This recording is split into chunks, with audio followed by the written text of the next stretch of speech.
My name is Lily. I'm 35 years old, a bank employee living in New Jersey, married for 7 years to Daniel, a man I once believed would protect me from every pressure his family tried to place on me. At my mother-in-law's 70th birthday party, beneath dazzling golden lights and the clinking of wine glasses, my father-in-law suddenly stood, raised his glass, and smiled as if he were about to bestow a great honor upon me. Lily will take charge of planning and cooking the entire Thanksgiving dinner for 40 guests this year, instead of hiring a caterer. That will be her way of showing gratitude to this family. The applause thundered like a verdict. I sat frozen, feeling as though the whole room tilted and collapsed toward me. Eyes bore into me, smiles of satisfaction surrounded me, and my husband casually raised his glass as if this had been decided all along. I didn't react. I only smiled faintly. But inside me, a plan began to form, one no one would ever expect. Have you ever been treated by your in-laws like a free maid? Have you ever been forced to smile while your heart screamed?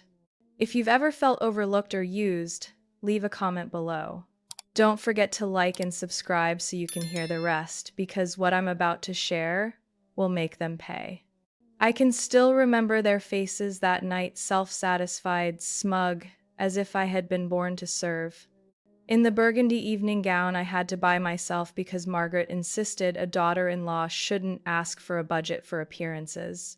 I sat in that glittering hall, feeling like I'd been swallowed into a play where all the roles had been assigned, and mine was always the silent stagehand behind the curtain. I looked at Daniel, hoping he would speak up, or at least glance at me with some regret, but he simply clinked glasses with his sister Vanessa, who grinned as though she had just been awarded a Medal of Honor. Beside her, Margaret sat like a general in command, silk gloves on her hands, a satisfied smile across her lips, as if she had just closed the perfect family deal: pass on the responsibility, preserve appearances, and spend nothing. On the drive home, I said nothing. Daniel didn't ask. He turned on the radio, one hand resting loosely on the steering wheel, eyes fixed on the empty night road. When we pulled up to the gate, he said just one sentence. "You didn't say no, did you?" I stepped out of the car, my heels tapping lightly on the stone steps, reminding me I was still living in a world of grandeur that never belonged to me. No one had asked if I wanted to cook for 40 people. No one had asked if I had the time, the energy, or the feelings to handle that announcement. They just assumed, as always, that I would do it. The next morning, I went to the bank early, rearranged the monthly reports, and buried myself in the screen, forcing my mind into work so I wouldn't think about Thanksgiving. But my thoughts spun anyway, not about recipes, but about how to break free from this endless cycle where I carried all the weight yet had no voice. My colleague April, a seasoned financial officer, noticed my silence. She handed me a coffee and asked softly, "Your husband's family making you do the whole Thanksgiving again?" I smiled faintly. Somehow that one sentence made me want to cry. "It's not just a dinner this year, April. It's 40 people. My mother-in-law wants to go big to impress her golf club friends." She shook her head, half annoyed, half pitying. "Lily, you're smart. You've got a solid career. You're better than that crowd always taking advantage of you. Why do you let them trample over you like this?" I stayed quiet. I didn't know how to answer. Because I asked myself the same thing every year. When I got home, Daniel was sprawled on the couch, remote in hand, eyes fixed on a sports channel. He glanced at me. "Did you eat? Mom texted me to remind you to order the turkey early." I set my bag down, removed my coat, and asked evenly, "Do you really think I'll do all of this by myself?" Daniel nodded, eyes never leaving the TV. "You're good at it. The last few years your food's been better than any caterer Mom ever hired. And you've never helped beyond carving the turkey and pouring wine." He turned, frowning as if I were being unreasonable. "I work all day too. And you know how important Thanksgiving is to Mom. If you do it well, she'll be pleased." I walked into the kitchen and opened the fridge. Nearly empty. No one in this house even thought about groceries. They pushed every responsibility onto me, then waited to bask in a flawless dinner. I remembered the last time Margaret praised me when an old friend of hers complimented her dinner party, and she turned to me with a command. Next year, do it the same. I thought I would endure like always. But as I reached for the spice cabinet, my hand knocked down an old cardboard box I didn't recognize. It fell to the corner of the shelf, coated with dust. I bent down, picked it up, and opened it. Inside were files, some faded photos, and a gray folder labeled in faint handwriting, Trust Fund for Future Family Stewardship, Private Authorization. I opened it. A notarized will, signed by Daniel's grandfather, detailing the transfer of a trust valued at more than $5 million designated for the daughter-in-law, whose actions prove she can preserve, organize, and protect the family with fairness, independence, and integrity. I read it again and again. Each line struck like an electric current up my spine. My name wasn't written, no one was specified. But the conditions were crystal clear. I realized Margaret had known. She had kept this hidden for years, and I was the first besides her to see it. I stood frozen in that cold kitchen, overcome not with anger, but with awakening. They were testing me. This Thanksgiving wasn't just a holiday, it was a trial. If I failed, they'd strip me of any claim. If I succeeded, they'd try to deny me anyway. And I wouldn't play by their rules. I would play by mine. But none of them would see it coming. I looked at the sticky note on the fridge, written in Margaret's slanted, hard handwriting with blue ink. Guests, 42. Menu, 3 appetizers, 2 main courses, 6 sides, 4 desserts. No canned food, no store-bought pies. Beneath it, in red ink, note, Sanders is gluten intolerant. The Morgans are vegetarian. Miss May from Florida doesn't eat spicy food.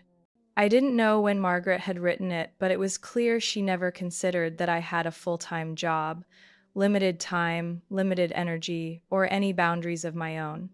To her, I was unpaid staff, always on call. I didn't tear it, I didn't crumple it. I stuck it back exactly as it was, carefully enough that I almost laughed at myself. Not because I accepted it, but because I needed it untouched as proof for later, when I would show her how I handled it. Daniel sat in the living room with a beer in hand, eyes locked on the basketball game. The Knicks versus the Heat seemed far more important than any conversation about our marriage. I leaned against the doorway, arms crossed. Did you look at the menu your mom gave me? Without turning, he said, she sent me a PDF, but I figured you've got the original, right? I paused. Are you going to help at all? Sure, he answered casually, still staring at the screen. I'll do my part, carving the turkey and opening the wine. And the shopping, cooking, setting the table, cleaning, washing the pots and pans. You're better at all that. Besides, you like hosting these family dinners, don't you? I let out a small laugh, not from humor but from exhaustion. It was the same line I'd heard hundreds of times. I went back to the kitchen, started typing a shopping list into my phone, not to follow Margaret's orders, but to calculate the sheer scale of what was ahead. The more I listed, the sicker I felt. Not from the work itself, but from how naturally they assumed it was mine alone. That evening, I got a text from Vanessa.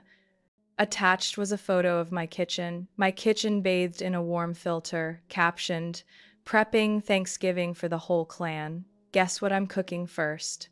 Number Thanksgiving, number chef mode.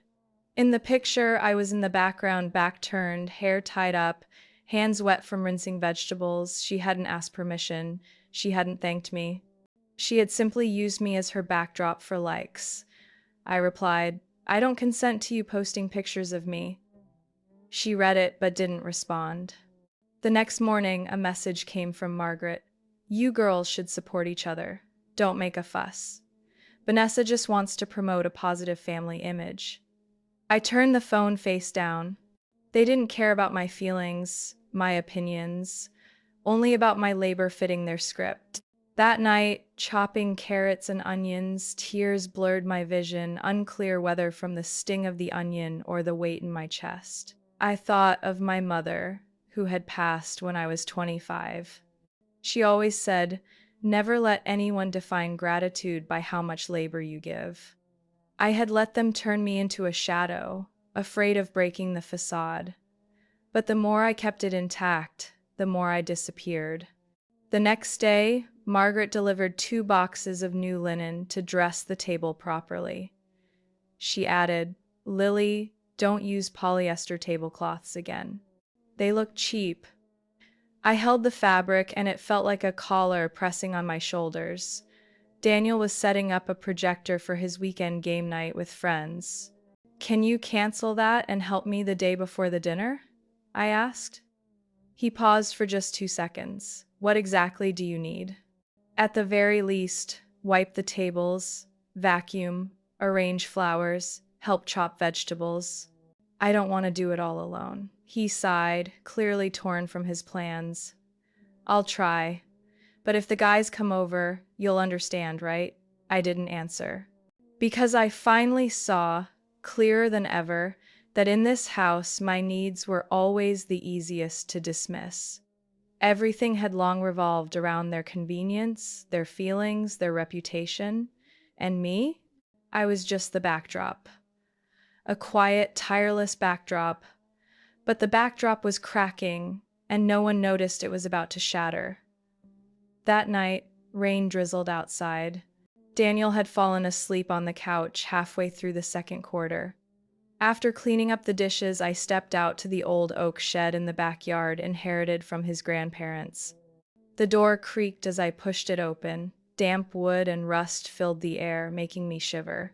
I only meant to grab a few autumn decorations, the tin lanterns and dried flower vases we brought out every year to make the dinner table feel festive, as Margaret liked to say. I crouched, shining my phone flashlight into a cobwebbed box, and suddenly spotted a large metal block behind it, almost blending into the wall. A safe. I knelt, wiped away the thick dust with my sleeve.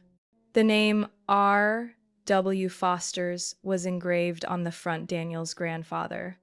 I hesitated, then turned the dial. Strangely, it wasn't locked tight. With one slow twist, the latch clicked and the door creaked open, as if inviting me in. Inside was a small wooden box, a stack of papers wrapped in old coarse paper, and an envelope sealed with faded red wax. My hand brushed the edge of the paper, my heartbeat quickening. I opened the first envelope. It was a will, printed on heavy cardstock, stamped with a clear notary seal. The opening line bore the name Edward Kensington, signed in November 14 years ago, back when Daniel's grandfather was still sharp, just a few years before he passed away from a stroke. I read each line carefully. He hadn't left anything to Daniel, nor to Vanessa. He hadn't even named any of the grandchildren directly. The main clause stated that the entire trust, worth about $5 million, would be passed on to the woman in the Foster's family who shows the qualities of keeping the flame alive, not only carrying burdens, but daring to redefine the meaning of unity, gratitude, and shared responsibility. No specific name, no expiration date, no bloodline requirement, only that she be a daughter-in-law and prove herself worthy. I sat frozen for a long time. Rain tapped steadily against the tin roof of the shed. That sound in the night was like the heartbeat of a secret buried for years. I reread the passage describing the keeper of the family flame at least 3 times. One line sent a chill down my spine. Dedication is one part, but the courage to refuse injustice is the true mark of the keeper. At that moment, I understood why Margaret had never spoken of this will. She knew. She knew the conditions, and that was exactly why she tightened her grip on me, pushing me to shoulder every duty, yet never allowing me the chance to rise. To her, I wasn't allowed to step out from the shadow of obligation. I opened the second bundle in the box. Bank statements, investment balance sheets, property records, and a set of legal documents showed that this trust was very real, managed by an independent firm in Connecticut. The annual yield was no less than $200,000, yet not a single penny had ever been touched. I stood, carried the documents into the house, dried each page with a cloth, and slipped them into a sturdy folder. I didn't call a lawyer immediately. I didn't tell anyone. I needed time to watch, to be sure I wasn't just the person who found an inheritance, but the one strong enough to guard it, and I needed silence. In this house, everything I did had eyes watching, ears listening, and mouths repeating. The next morning, Margaret called. "Don't forget to order handmade pie crusts. Last year's store-bought ones were like eating cement." I held the phone in my left hand while my right flipped through Richard's asset notes. "I'll think about it, but I'm also considering hiring a chef to help." She laughed loudly. "Hire? Are you joking? Thanksgiving is for family, not strangers in the kitchen. I don't want my friends seeing servers walking around." I answered softly, my voice cool as early winter air. "Do your friends know that the server is their daughter-in-law?" Silence on the other end for a few seconds. What kind of attitude is that? I hung up without replying. I no longer had the energy to explain myself to someone who never intended to understand. I went into the study, opened my laptop, and typed an email to an old friend, Sylvia, now a financial attorney at Wells and Granger, the firm where I once referred my bank's VIP clients. I attached scanned copies of the documents I'd found, adding only one line. "I need a legal review and advice on how to prove the inheritance conditions valid. Keep this absolutely confidential." That evening, Sylvia called back. "Lily, do you realize what you're holding in your hands?" I gripped a pen lightly, staring out the window where the maple trees had begun to shed their leaves. "Yes. And I think it's time I stopped standing in the kitchen just so people could applaud themselves." 2 days later, Margaret showed up at my house, unannounced. She always had a way of appearing at my busiest moments, as though it were part of a subtle control tactic. When I opened the door, she was already there, light gray wool coat folded neatly over her arm, her practiced smile, and those scrutinizing eyes. "I just came by to check a few things," she said, as if I were a staff member at a hotel she owned. "Not even Thanksgiving yet, and the kitchen already smells like onions." "Well, you've started early, haven't you?" I stepped aside to let her in. "Better early than scrambling at the last minute just to hear complaints," I answered, neither warm nor deferential. She walked straight to the kitchen, glanced at the vegetables I was rinsing, then opened the refrigerator as though it were hers. Her eyes swept across every shelf, every container, every package of meat. "You ordered the turkeys, right?" she asked, her tone more a warning than concern. "3 of them. One traditional, one roasted with lemon butter like you prefer, plus 2 smaller ones as backup for a cold chicken salad." "How thorough," she said, drawing out the words in a way that made me shiver. I couldn't tell if she was praising me or probing to see how far I would go in this game. When she turned away, I noticed her glance at the small table by the window, where I had stacked the copies of documents to send Sylvia the next morning. They were sealed in an envelope hidden beneath my work notebook, but Margaret's eyes lingered there too long. "You seem quieter these days. Something wrong?" "Nothing," I replied steadily. "I'm just doing the role this family expects." A heavy silence settled between us. Outwardly, we called each other mother and daughter, but in truth we were 2 opponents studying each other's moves. "Good," she nodded. "Because you should understand not everyone can handle this kind of pressure. Some people think they're capable, but when everything really falls on them, they fold." "What do you mean by that?" Margaret slowly sat down, crossed her legs, and placed her hands lightly on her knee. "Do you think I forget the times dessert was burnt? Or that year you made pumpkin soup without enough salt? Small details matter, Lily. This family can't risk being represented by someone who lacks control. I sat opposite her, my voice steady. And if I don't perform well, who replaces me? Vanessa?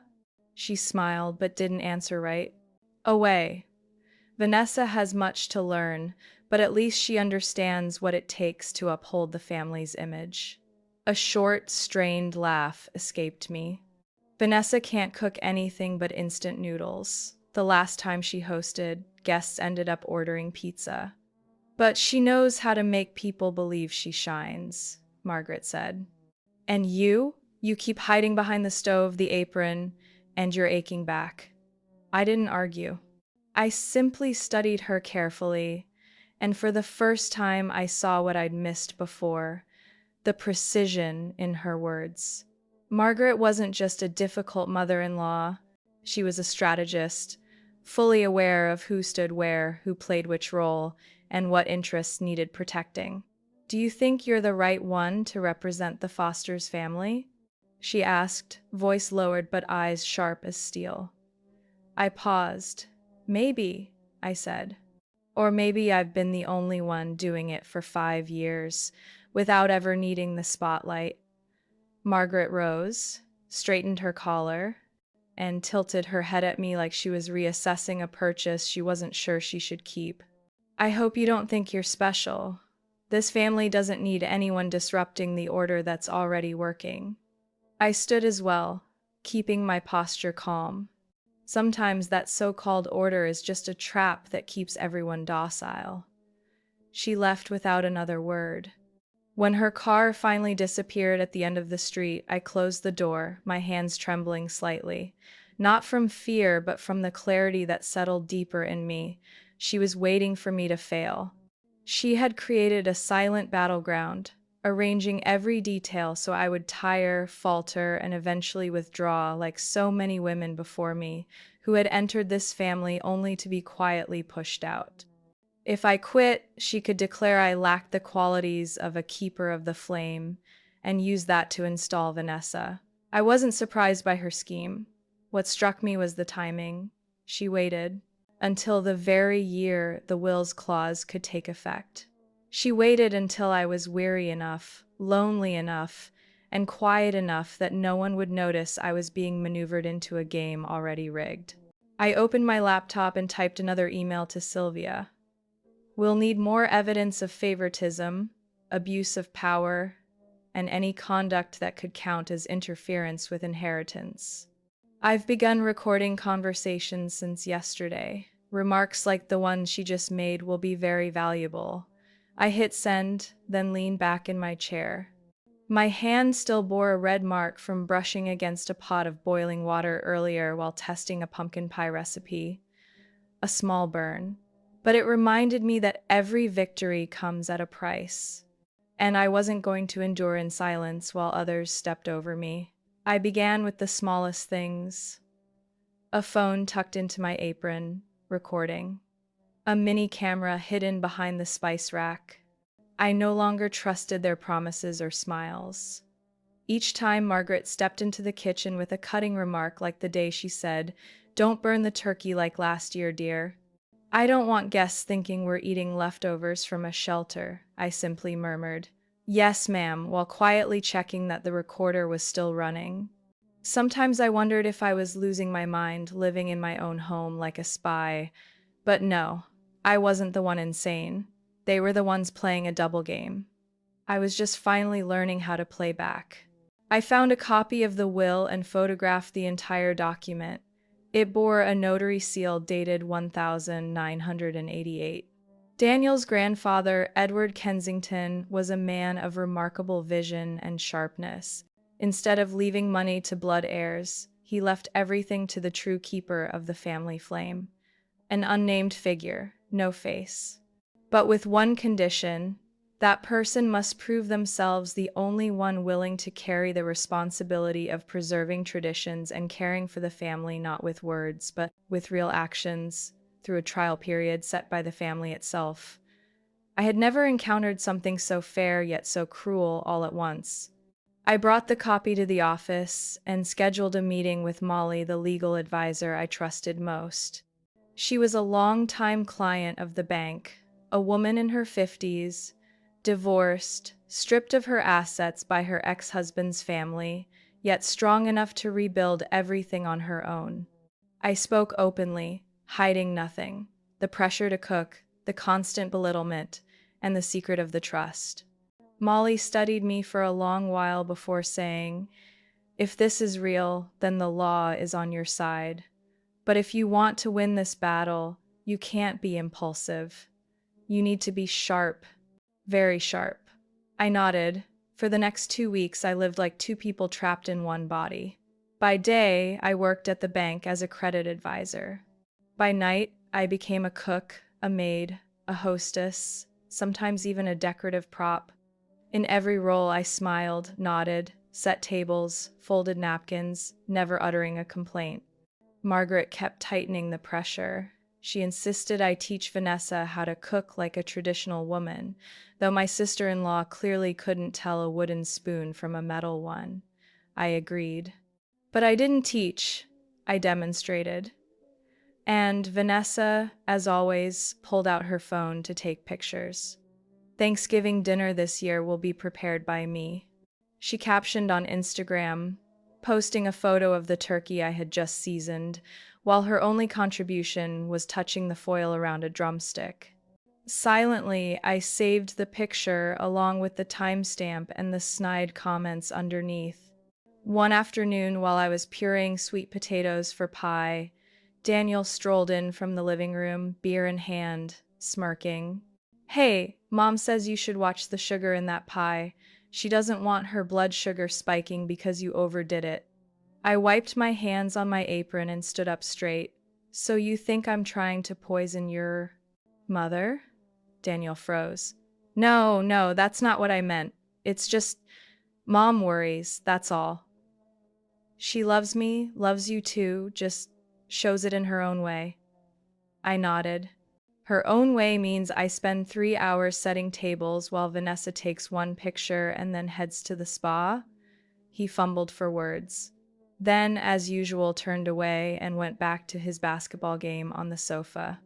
It was fine. I didn't need him to understand. I only needed him to keep ignoring me, because every act of indifference would become evidence for Molly and, eventually, the court. I created a private Google Drive folder labeled Thanksgiving Plan, but inside there was no menu, no cooking schedule. It was where I stored everything: audio files, screenshots of Margaret's messages, Vanessa's Instagram posts, hidden camera videos from the kitchen and living room. One video I replayed over and over. Margaret, thinking no one was home, stood in the dining room, whispering with Vanessa, "Let's see how long Lily lasts. If she quits before Thanksgiving night, I'll announce Vanessa as the most capable woman in the family. I'll call the lawyer." Vanessa giggled. "Easy. I just booked spa tickets in Aspen for the 26th. She'll lose her mind having to clean up all by herself." I saved that video in a folder labeled Primary Evidence. My plan was taking shape. If Margaret saw me as the maid, then I would become the maid who knew the law, who had evidence, and who could not be pushed away from the table as someone unworthy. I began recording every grocery receipt, from organic turkeys to imported wine, all paid with my personal card, not a cent from the family's joint credit account. I photographed each bill and attached it to an Excel sheet titled Thanksgiving Tradition Costs, paid solely by Lily Kensington. I added notes detailing the workload, hours spent on each dish, and the number of guests. Every row was evidence. Every column was a deliberate cut, not made in anger but with precision. Because I was no longer the Lily who smiled weakly at the birthday party. That morning, I woke to the phone buzzing nonstop. A text from Margaret with just 2 words: "Ready yet?" No greeting, no punctuation. I smirked. My breath hadn't even steadied from a restless night, yet my mind was already spinning with a list as long as my arm. Lobster bisque, her beloved custard pudding, plus 14 other dishes. all exactly the way Daniel's grandfather used to have them. I rolled up my sleeves and went straight to the kitchen without even finishing my coffee. The fridge was crammed with fresh ingredients I'd ordered yesterday: black Angus beef, organic asparagus, live oysters from Maine, more than 30 king crabs. On the counters, dozens of bags from the specialty market still had tags attached. The kitchen looked more like a restaurant prepping for a gala than a family home. And me, I wasn't the hostess.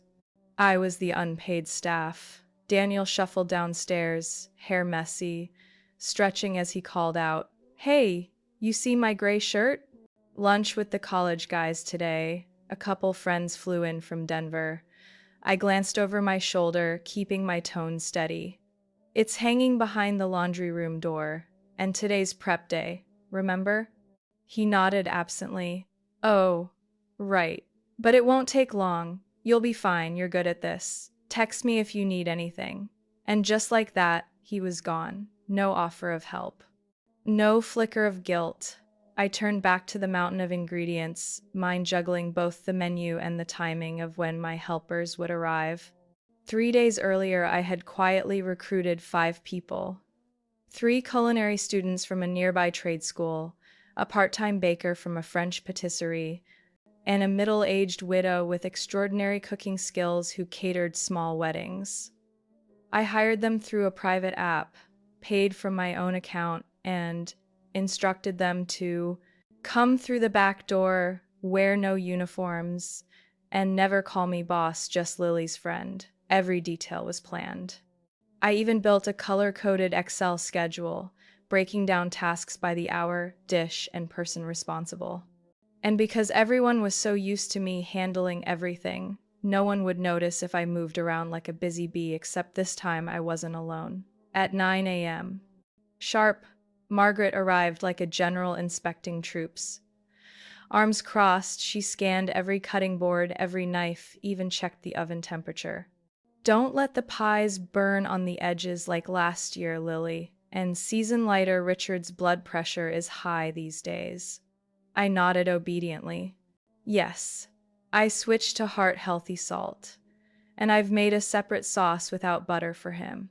She gave a curt nod, voice still cold. "Good.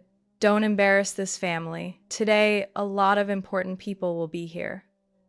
I smiled faintly, picturing her face when she realized those important people were being served by a team no one expected. By late morning, Vanessa breezed in wearing a cream yoga outfit, hair softly curled, spa bag in hand. Her perfume filled the house, clashing with the aroma of beef bourguignon simmering on the stove. "Wow, Lily, you're amazing. This kitchen looks like Food Network." Vanessa squealed, pulling out her phone to live stream. "Hi everyone, it's Vanessa. Today we're prepping a family feast. I'm in charge of the chestnut dessert." She spun the camera, deliberately touching the chocolate-covered cake I had just finished, then zoomed in on her made-up face. "I'll share the recipe on Instagram later. Stay tuned." I stayed silent, dusting powdered sugar on the mousse. Beneath my calm mask, my pocket recorder captured every boast, every fabrication, every staged performance. By 2 p.m., one by one, my friends slipped in through the back. I welcomed them with grateful eyes, guided them to stations, and handed out tasks exactly as planned: meat prep, pastry, sauces. Each worked swiftly, discreetly, never drawing attention. On the surface, nothing had changed: me bustling, sweat dripping, Margaret directing, Vanessa posing for photos. I lifted my head, watching Margaret inspect the golden skin of the roast turkey, then glanced at Vanessa, posting a story captioned, "Made it all myself, guys." Meanwhile, I, the one who sourced every ingredient, drafted the budget, organized the team, remained invisible. But I wasn't angry, not anymore. I simply smiled, remembering the letter I'd received from the lawyer that morning, a notarized copy of the will, detailed explanations of the trust's conditions, and one final line: "With sufficient evidence of effort, sacrifice, and role fulfillment, the chosen party may claim full control of the trust." I was building that evidence piece by piece, and they had no idea. Under the warm golden glow of crystal chandeliers, Margaret's living room sparkled with the sense of a flawless feast. Napkins folded crisply, candles flickering, the white linen table set with autumn bouquets, every detail screamed perfection. More than 40 guests had arrived, lifelong friends, Douglas's old colleagues, and polished neighbors from the estate. Dressed in a champagne gown with perfectly waved hair, Margaret floated like a grand matron. She raised her glass, beaming. Let us all toast my daughter-in-law, Lily, who prepared this entire evening with love and devotion. The room erupted in applause. A few guests turned to me, offering empty compliments. Marvelous. Such a capable woman. Daniel's a lucky man. I stood there, heart steady, eyes sweeping the spread golden turkey, savory stuffing with sage, buttery mashed potatoes, silky pumpkin pie crowned with whipped cream. Everything was flawless because my quiet team had worked 12 nonstop hours in the garage kitchen, hidden from sight. I took a deep breath. My voice wasn't loud, but it was clear enough to halt the clinking of silverware. Thank you for the kind words. But before we continue this meal, I'd like to say something. All eyes turned to me. Margaret's smile froze, a flicker of irritation crossing her face. The food tonight wasn't made by me. I hired a team of amateur chefs to help. They're right behind this door and they deserve all the credit. I tilted my head toward the kitchen. The door swung open. 4 figures in plain black stepped out, smiling. An older woman who looked like a cooking instructor, a young man with military kitchen training, a part-time baker studying nutrition, and a 16-year-old boy, the nephew of an old colleague. For a moment, the room went silent. I continued, my tone calm, almost like presenting a financial report. Because for weeks, I've juggled grocery runs, cooking, and the total lack of support from this family.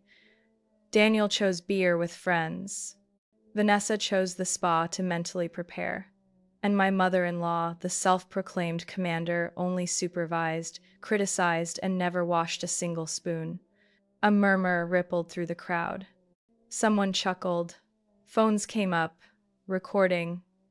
No one here knows that last night I slept on the kitchen floor from exhaustion, or that I was scolded for spilling a drop of sauce on Italian linen. But what I can't stay silent about any longer isn't fatigue, it's the disrespect I've endured for years. Margaret froze, her face went pale. Vanessa clutched her wine glass, lips pressed tight. Daniel, who had just walked in from the back with a beer can in hand, looked around nervously as if hoping someone would defend him. I pulled my phone from my pocket, turned on the microphone, and read a passage from the will I had photographed in the safe. The true keeper of the family flame is not the one who is perfect, but the one who dares to stand for her own values. Will. Of Edward Kensington, October 3rd, 1996. I lifted my gaze straight into Margaret's eyes. He left behind a trust worth $5 million for the daughter-in-law who proves herself worthy, not the one praised the most, not the one pampered, but the one who shows true strength. A guest standing near the dessert table leaned toward another and whispered, "Is she telling the truth?" "Truer than anything I've ever been forced to stay silent about," I answered, meeting their eyes. "And I don't need pity, I just want the truth spoken. Not for money, but for dignity." An older man, a longtime friend of Douglas, nodded gravely. Douglas once told me he always believed in actions, not words. If she's done all this, then she deserves it. Scattered applause broke out. Then it grew stronger. Some guests stood. Someone even called out, "Tell me where you hired that team of chefs, the food is incredible." Margaret remained motionless, saying nothing. I looked at her, then turned to Vanessa, who was struggling to mask her rage behind perfect lipstick. "No one can force me into silence anymore. This dinner is not just a meal, it's a boundary. And from now on, no one crosses that line without consequences." I quietly stepped back, leaving the stage to the murmurs behind me. But inside, I had never felt such peace. As I passed Daniel, I paused. He stammered, "Lily, what are you doing? You're embarrassing my mother in front of everyone." I answered softly, "No, they did that to themselves." I only turned on the light. Beneath the warm golden glow of the grand living room, guests still buzzed after the Thanksgiving dinner turned spectacle. Some sipped coffee. Others snapped photos by the fireplace adorned with maple leaves and pumpkins. On the table, the untouched desserts sat like relics. No one had moved a fork since the moment I laid bare the truth. The air was heavy, as though every polite word had been used up. I walked toward the entrance and gave a subtle nod. The mahogany doors opened, and Jonathan Keller, a tall man with salt and pepper hair in a tailored suit, stepped inside. He was the attorney who had once worked with Daniel's grandfather on major real estate deals in the 90s, and the man I had contacted for 3 weeks after discovering the will in that old safe. Margaret's head snapped up, her usual smile stiffening. "What are you doing here?" she demanded. Jonathan didn't answer right away. He opened his leather briefcase, pulled out a thick navy blue folder, and addressed the room. "May I have everyone's attention?" he said, his voice steady and firm. "I was entrusted by Mr. Daniel Lancaster with legal authority to hold and announce his second will, and at the request of a family member, tonight is the appropriate time to reveal it." A murmur rippled through the guests. Daniel, my husband, slumped back in his chair, brows furrowed. Vanessa set down her wine, lips pressed tight. Margaret shot up, striding across the room to face Keller. "What will? We already read it last year." "There was no mention of this," she snapped. Keller stood unfazed. "I'm afraid the version you read was not the final update. This is the official copy, signed on October 14th, 2019, and fully notarized." I stood still by the fireplace, hand resting lightly on a chair, eyes never leaving Margaret's face. The same face that once commanded the whole family now looked ashen, her hands twisting together. Keller opened the folder, flipped to a notarized page, and began to read. "I, Daniel Lancaster, being of sound mind and body, declare this document to be my last will and testament." He paused, scanning the room, then continued.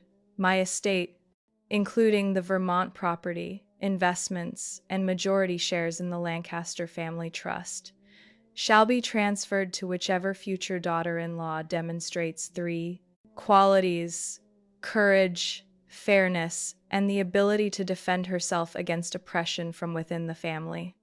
The room fell into a silence so complete that the ticking of the clock echoed.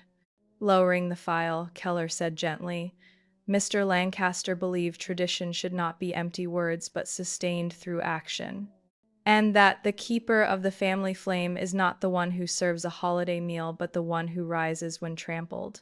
Vanessa shot to her feet, heels striking the hardwood. "Ridiculous. This is clearly a play my sister-in-law staged. Who verifies this?" I didn't look at her. I turned to Keller and nodded. He pulled out a USB stick, plugged it into the wall-mounted TV, and pressed play. Margaret's voice rang out. "As long as she thinks she's the maid, we can control her. Someone who doesn't fight back doesn't deserve a thing." Vanessa's voice followed. "Let her cook, clean, carry it all. When Mom announces it's mine, she'll realize she's nothing." Several guests gasped. Janet, Daniel's mother's old friend, whispered, "Dear God." I drew a deep breath and said calmly, "These were recorded over the past 3 weeks. There are also texts, emails, and entries from the family's shared household app." Keller flipped through more documents, bank statements, screenshots holding up stamped verifications, all authenticated and validated by a third party. Daniel, silent until now, suddenly shouted, "Lily, what is this for? To humiliate us? To grab money?" I turned to him, gaze steady. "No, to protect myself. And if you think that's wrong, maybe you've never seen the truth in this house." Keller continued reading. Therefore, the entire Lancaster family trust, valued at $5,280,000, shall be transferred to the individual whom I, Jonathan Keller, and two legal witnesses confirm has fulfilled all three qualities, Mrs. Lily Lancaster. A stunned gasp rippled across the room. Some clapped softly, others sat frozen. Margaret collapsed into a chair, eyes vacant. Vanessa shrieked, "Impossible! Dad never loved her more than me. Impossible!" Keller fixed his eyes on her, enunciating each word. Mr. Lancaster didn't choose who was loved more. He chose who was worthy. I stepped into the center of the room, head high. Tonight's dinner isn't about food. It's about facing the truth, who truly preserves family values and who only seeks to dominate them. The chandelier light glowed against the deep red carpet. But the faces around me were no longer those who once dictated my place. We had crossed an invisible border between lies disguised as tradition and the bare truth of human character. And what I gained was more than a will. Under the warm lights of that grand living room, once filled with laughter and toasts, the air had turned heavy. Eyes shifted to Margaret and Vanessa, the ones who had strutted through the crowd like queens of the evening.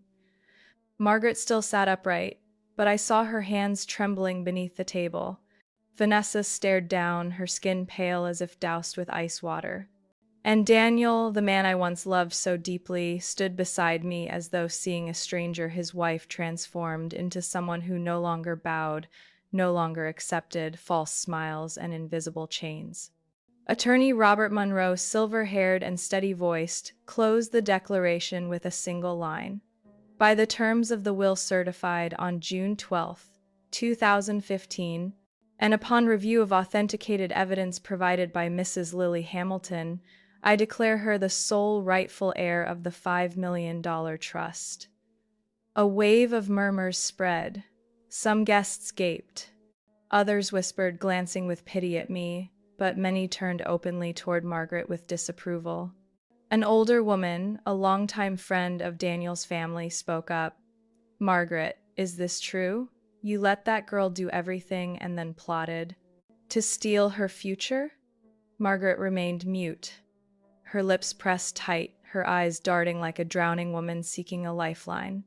But no one here would reach out anymore. I stood tall, meeting her eyes. For 3 years, I was never treated like family. I cooked, cleaned, planned events like tonight, while everyone relaxed and boasted that I was the perfect daughter-in-law. But no one asked if I was okay. No one ever once stood in my shoes. I turned toward Vanessa, who glared with a mix of hatred and fear.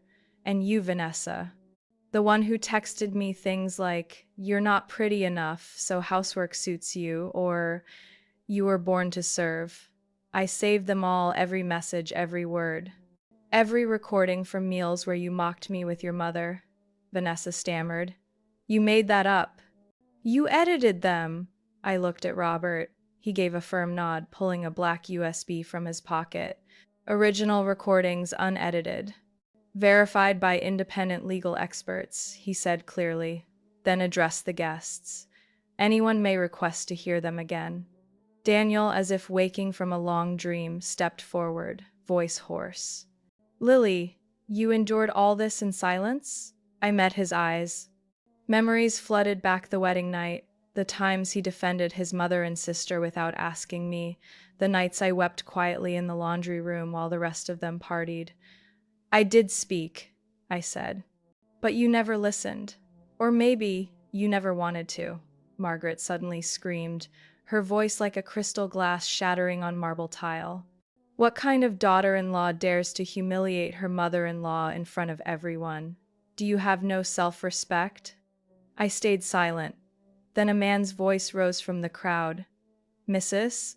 Margaret, self-respect doesn't come from covering up wrongdoing. It comes from having the courage to speak the truth, even when that truth makes others uncomfortable." The room went silent. I turned and saw Mr. Harvey, an engineering elderly neighbor who had once joined us for dinner months ago. That night, he was the first person to praise my cooking, and the only one who asked if I was okay when he noticed me washing dishes while covering a red burn on my hand from boiling water. Vanessa stormed off. Margaret staggered after her. No one stopped them. No one spoke up in their defense. The throne they once held so firmly in the community collapsed like a sandcastle under the tide. Attorney Robert placed the folder back on the table and turned to me. Congratulations, Lily, not just for inheriting this estate, but for proving yourself worthy, not through paperwork, but by standing tall among those who tried to break you. I said nothing. Inside, I felt no triumph, only release. The invisible chains that bound me had fallen and shattered like glass. I turned away, walking slowly toward the door, carrying a strange calm I had never felt in that house. Behind me, whispers lingered, but this time no one whispered about me as a shadow. I had stood up, and the whole world was forced to see me. Margaret stumbled back a few steps, her trembling hands gripping the edge of the table. Her face flushed red, then drained white as paper. She tried to speak, but her eyes rolled, her knees buckled. A scream rang out across the hall. "Call an ambulance!" She fainted. I stood still, not out of fear, but because something inside me had gone numb long ago. Hotel staff rushed forward, a nurse among the guests stepped in, and the crowd parted in chaos. Daniel ran to his mother, lifting her trembling body, his hands shaking as they touched her. Vanessa stood frozen beside her, tears streaming. Her eyes swollen, her lips trembling with words that made no sense. Perhaps she had never imagined being exposed this way, before so many witnesses. She looked at me, searching for mercy. But all I had left for her was silence. "Lily, you're right. I was wrong. Mom was wrong too, but I don't want to lose everything." I turned toward her. No anger, no hatred, just emptiness, as though every emotion had drained away. "Vanessa," I said softly, "I don't want you to lose anything. I just want back what's mine." She covered her mouth, sobbing. Some guests frowned, others shook their heads and quietly left. The air in the ballroom grew thick, like fog. No one wanted to raise a glass. No one wanted to toast. Daniel stood, eyes darting around as though realizing at last he was the center of everyone's gaze. In his eyes, I saw a war raging.